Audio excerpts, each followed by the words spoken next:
Assalamu alaikum warahmatullahi wabarakatuh. Akkam nagaa jirtanii fayyaa keessanii hordoftoonni wal habaruu YouTube chaanaalii keenya baga nagaan dhuftanii nuti nagaa jirra alhamdulillah. Maatiin keenya share like subscribe gochuun nu jajjabeessaa. Warroon dhuftanii yaada keessan nuuf qoodanis hedduu galatoomaa isiniin jecha. Har'a qabadhee kan dhufe abaaboo tana abaaboo isii adii argitan tana yoo barbaadan kanas isinii agarsiisuu danda'a. Ammaaf kan qabadhee dhufe abaaboo kana qofaa jechuudha. Gara hojii keenyaatti adeemnu. Okay, kirooshiin kiyya isa kana lakkoofsi isaa 1.65 kirriin kiyya immoo isa kana jechuudha. Isa argitan kana furdinallee baay'ee hin qabu, qal'inallee hin qabu, yoo jiddu galeessa jechuudha.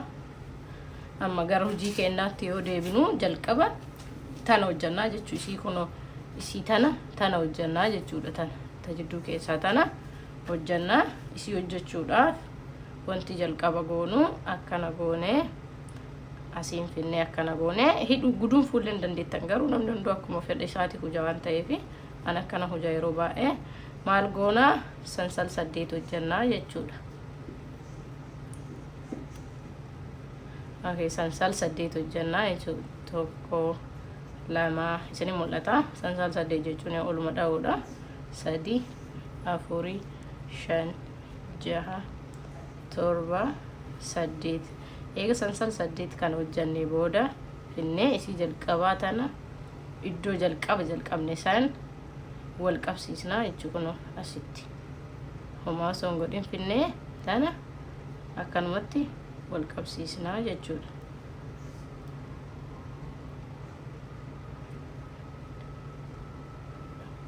Eega kana goonee booda amma deebinee sansal 3 hojjannaa jechuudha. 1 2 3 isin mul'ata. Sansal 3 eega hojjannee booda finneeti as homaa biroo osoo hin dabarre kun iddoo tana homaa odoo hin dabarre kana goonee kan hojjechuu feena. Amma isa kana isa argitan kana isa 8 hojjannaa jechuudha. Kana goonee asitti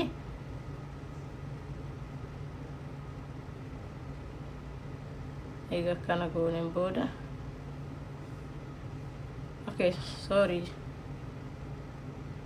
dhiifama jedhuun sansal 3 kana 5 goona 5 godhee finnee booddeerra 3 goona yoo akkana eega goonee booda jidduun kun amma kun akkana hafuu qaba jechuudha. Amma asitti akka 2 sansal 3 hojjannaa finnee asitti ammallee takka goonee akkanuma goonee hunda isiitu waliin kenna 8 hojjechuu qabna jechuudha. Akka akkanaa takka 2 kun amma 2 takka 2 3 ammallee finnee asumatti hojjannaa jechuudha. Isin mul'ata jabdiin qaba. 3 goonee takka 2 3 sansalma 3 tana hojjetaa isii tana takka 2 3 3 tana 8 goonee as bira yookiin walitti deebinaa jechuudha. Okay, kun akkuma argitan jalqaba as bira eegallaa takka 2 3 4 5 6 7 jechuudha. As bira yoo gennu akkuma asi sansal 3 dhoofne asittillee yoo barbaadan isinitti agarsiisuu hin danda'a. Maal goona asumarraa eegallee takka 2 3 jenna. Sansal 3 kana eega dhoofne as bira 1 2 3 iddoo sadaffaa irratti finnee wal qabsiisnaa jechuudha. Sadaffaa irra finnee wal qabsiisuu qabna. As bira xiqqoo takka namaan seenu waan ta'eef akkana wal qabsiisnaa jechuudha. Akkuma argitan kanatti kana yoo barbaanne finnee akkanatti jalaa tana irraa muruullee hin dandeenya. Booda irraa muraa isin agarsiisa. San booda maal goona sansalata 3 dhoofnaa jechuudha. Takka 2 3 3 kana eega dhoofne kana hunda keessattuu 3 dhoofnaa jechuudha. Haalaallu takka 2 kuni akka sadaffaatiin nu laalama jechuudha. Inni kun ka 3 sansal 3 dhoofne kuni akka 3tiin nu laalama jechuudha. 1 2 3 jechuudha. Akkuma argitan kana okay, san booda maal goona ammallee deebinee sansal 3 dhoofnaa jechuudha. Takka 2 sadii. Sadiin kana eega dhoofne asuma deebinee akkuma jiru kana qabne finnee asiin seensisnee akkana goonee maal goona isinin mul'ata akkuma jiru kana goonee asiin akkana baasnaa jechuudha. San eega gooneen booda ammallee finnee tana keessa fudhannaa jechuudha. Akkanatti fudhanna. Maal hojjetaarraa isii tana isii jalqabaatan tan hojjetaarraa jechuudha tana. Okay, san booda ammallee tokko sansal sadii dhoofna 2 3 sadii eega dhoofne booda tokko 2 mana hundaa keessa sadii dhoofna jedheera sadii dha'uu qabna sadii jechuu. Ammallee deebinee eega kana gooneen booda sansal sadii takka 2 sadii ammallee deebinee finnee akkuma dura isin agarsiise san wal qabsiisnaa jechuudha. Wal qabsiisnee booda ammallee mana kana keessatti finnee hin xalafnullee kanumatti finneeti wal qabsiisnaa jechuudha. Egaa wal qabsiisnee booda ammallee akkuma duratti takka 2 3 sansal sadiin san dhoofneetumaan itti deebinee hojjannaa jechuudha. Takka 2 okay 2 lama sadii jechuudha. Ammas sadii ammallee maal goona sansalata sadii hojjenna. Takka 2 sadii ammallee finnee akkuma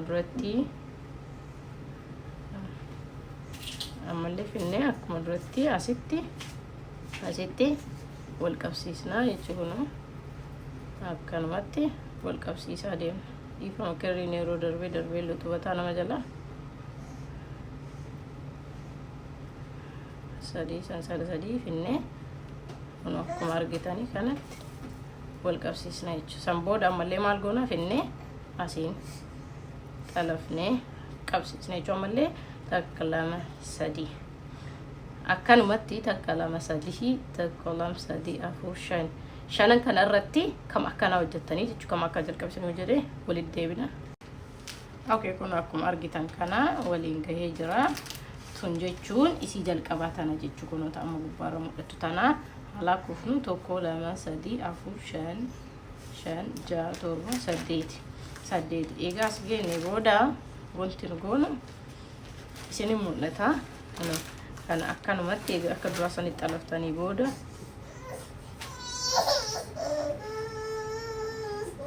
egaa xalaftanii booda amma kun akkuma argitan kana tana finneeti duuba isiiti isin mul'ata. Asiin eega kana goone booda finnee duuba isii kanaan asiin finnee duuba isii kanaan waliin baasna jechuudha. Kun irra isinii deebi'a. Kana eega kana goone booda ono qaawwituun isiin mul'atti.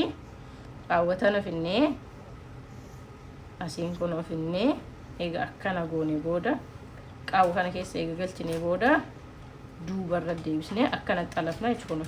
Akkana eega xalafne booda maal goona sansalata hojjannaa jechuudha.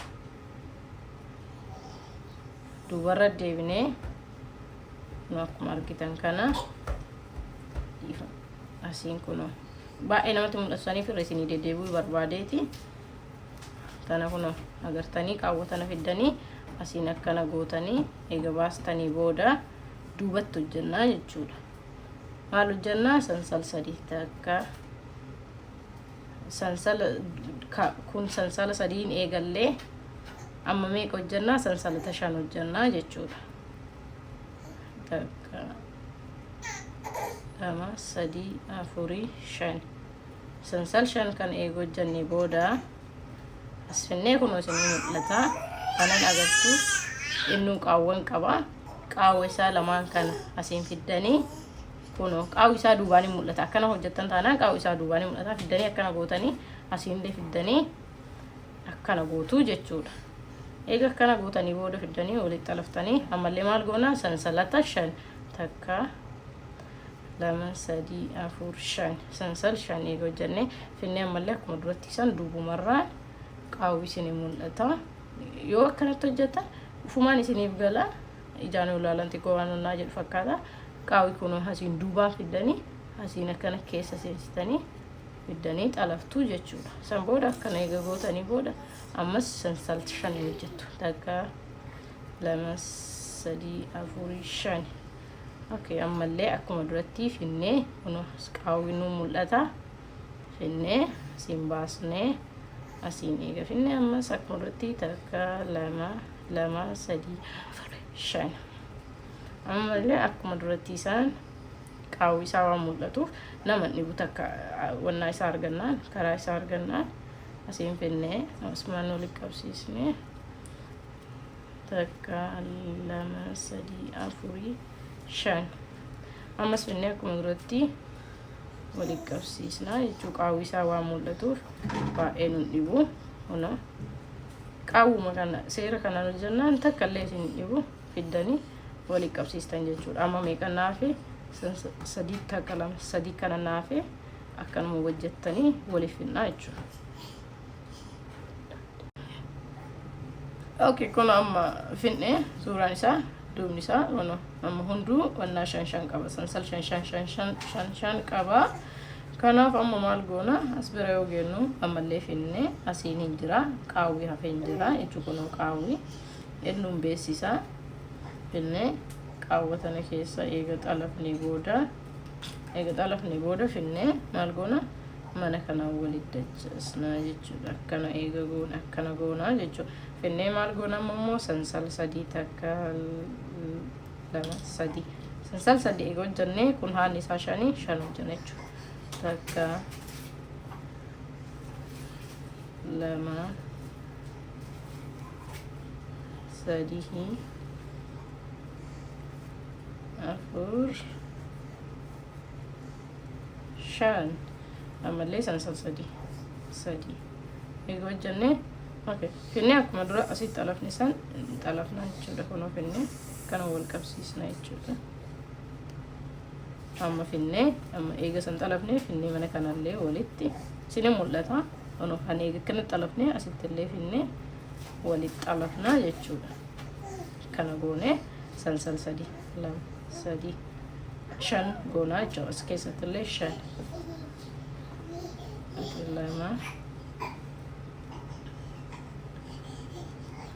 2 3 4 5 jechuudha. Okay, 5 kan eega goone ammallee maal goona sansalatti 3 takka 2 3 jechuudha.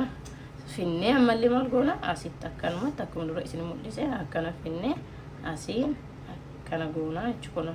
Isin mul'ata abdiin qaba mul'ata. Akkana goone akkana waliin geena naannoo ishii. Okay, kuno amma waliin geenne jirra. Akkasuma waliin geenne kana jechuun isa kana jechuun isa lammaffaa kana kuno lammaffaa kana xumurreerra. Amma maal goona sadaffaa kana hojjanna jechuudha. Sadaffaa kanallee hojjannu akkuma jalqaba hojjanne sanitti sansalatuma dabalu jechuudha. Sansalatumaa fi mana isaa dabaluudha.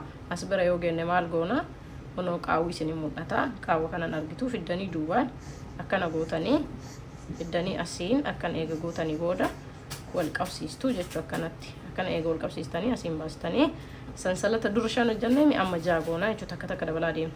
2 3 4 5 6 eega hojjannee akkuma duratti finne ammallee kunoo qaawwi innuun beeksisa. Qaawwuma kana finne asiin goone yoo hojjettan sirrii isinii gala. Finne akkana wal qabsiisna jechuudha.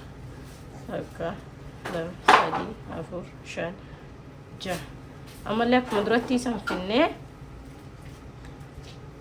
qaawwi isaan beeksisa. Takka nama dhibu kirrii adiidhaan wanti hojjedheef illee akka isin beeksisuu fi wal qabsiisna jechuudha. Isin halluu feetan fayyadamuu illee dandeettu. Akkasumatti sansalata kana hojjannee waliin geenne akkuma duratti zuuriyaa isaa waliin geenne waliin deebina.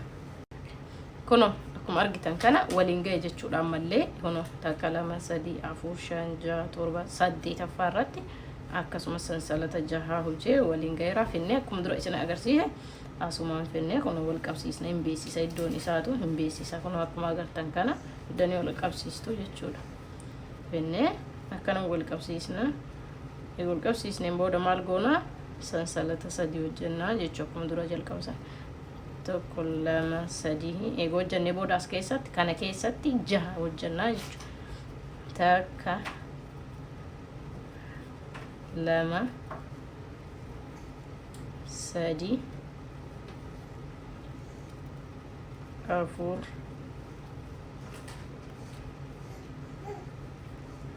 shan jaha jechuudha. Ammallee sansalata sadii takka lama sadii maal goona finnee akkuma duratti asiin wal qabsiisna jechuudha. Akkana wal qabsiisne ammallee finnee kana akkanuma finnee wal qabsiisne maal goona sansalata sadii takka lama sadii ammallee kana keessatti illee takka lama sadii afuri shani jaha jechuudha. Ammallee maal goona sansalata sadii takka lama sadii finnee wal qabsiisne jechuudha. Kun duratti akkanuma goonee waliin geenne walitti deebina.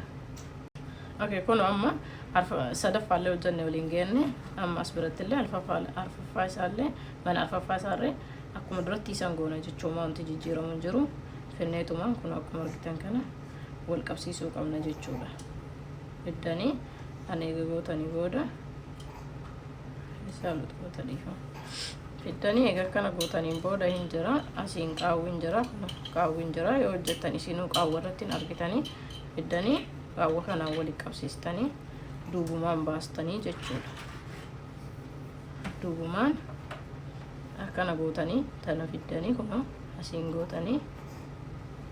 gootanii fiddanii qaawwa kana fiddanii akkanumatti baastan jechuudha. Akkuma amman baase kanatti akkana gootanii maal hojjettanii amma immoo sansalli kanaa 6 ture amma sansalamii hojjettanii 7 hojjettan jechuudha. Takka lama sadii afuri shanii jaha torba jechuudha. Maal goona amma kanallee akkuma duratti finnee asii qaawwa argitan tana kun qaawwa argitan qaawwi uumamaa deemaa adda hojjennu fiddanii duubumaan baastanii akkanuma wal qabsiistanii sansalata 7 hojjetaa deemtu tokko lama sadii afuri shanii jaha torba jechuudha. Ammallee kana keessallee qaawwi iddoo hundaa waan jiruuf takka isin dhibu akkasuma godhaa deemtan jechuudha. Walitti deebina. Kun egaa akkana goone booda ammallee asitti akkuma duratti isaanii waliin geenneera jechuudha. Amma tana wal qabsiisnee akkuma duratti mana hundaa keessa 7 hojjetaa deemna jechuudha. Mana tokkocha keessa 7 mana tokkocha keessa 7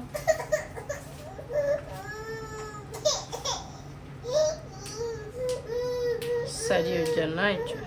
Sansalata sadii eega hojjannee booda maal goona kana keessatti 7 hojjanna jechuudha. Kuni asitti 6 kuni 5 kuni 3 kana keessa meeqa hojjanna 7 jechuudha. Akka lama sadii afur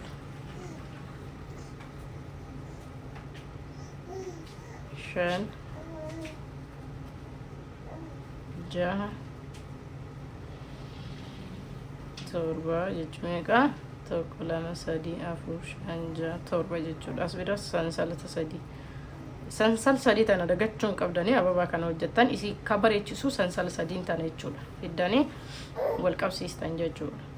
Maaliif isitu ababaa ta'u isitu kabeeksisu sansallitu ni hojjetamte malee yookaan namaa faayidaan qaba. Ammallee sansaluma sadii garlachittuu sansal sadii sana hojjechuun dirqama jechuudha.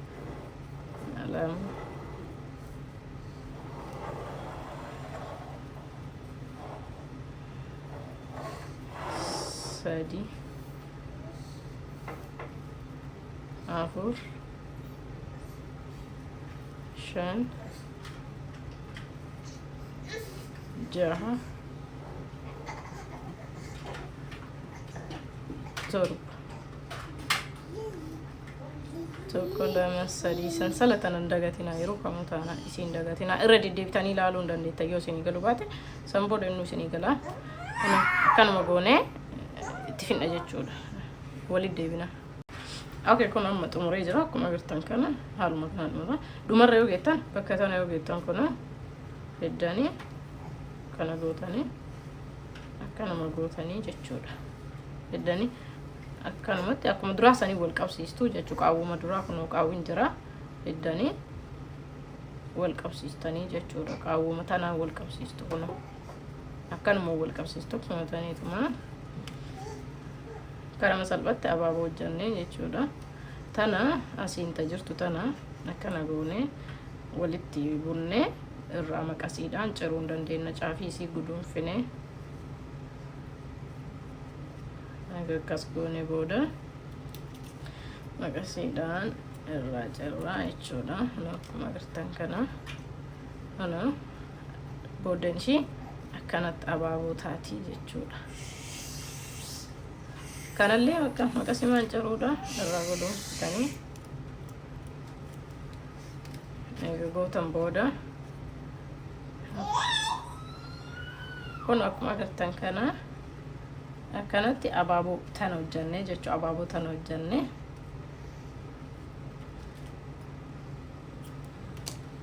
Abaaboo tana hojjannee jechuudha. Yoo barbaadan isin isa guddaallee yoo feetan an kana like kunniin wantoota akka biffee adda addaatiif wantoota xixiqqoodhaaf baay'ee bareedanii saniif ka hojjadheedha. Isin yoo barbaadan guddaas yoo feetan kuno kanuma gugurdistanii jechuun manuma dabaltanii tokko lama sadii akkanatti jedhaa hedduu isaa dabaluu dandeettanii. Yoo barbaadan kanaanis agarsiisuu danda'a. Yoo fedha qabaattan naa barreessaa koomentii jalatti. Kuno kanas akkana waan daawwattaniif hedduu galatooma. Bakka jirtanii nagaa ta'a, fayyaa ta'a. Yaada keessan naa barreessaa. Like, share, subscribe gochuun nu gargaaraa isiniin jedha. Waan nuun turtaniif turtii gaarii. Assalaamu alaikum wa rahmatullahi wa barakaatuh.